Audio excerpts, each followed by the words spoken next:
I will teach you how to create text-to-speech for free.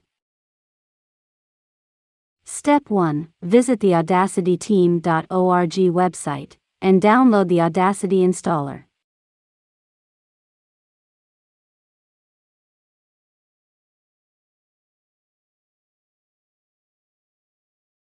Step 2. Install Audacity.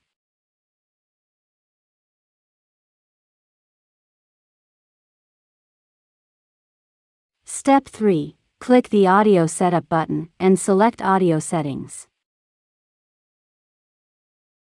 Step 4. Set the host to Windows Wasapi, the recording device to loopback input for the speakers, and the channels to stereo. Save your settings.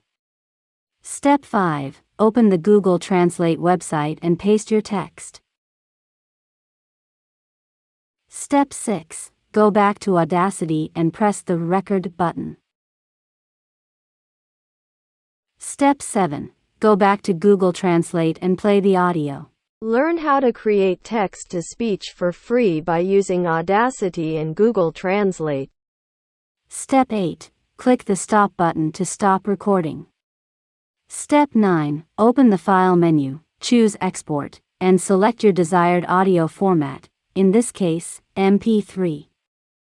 Save your audio.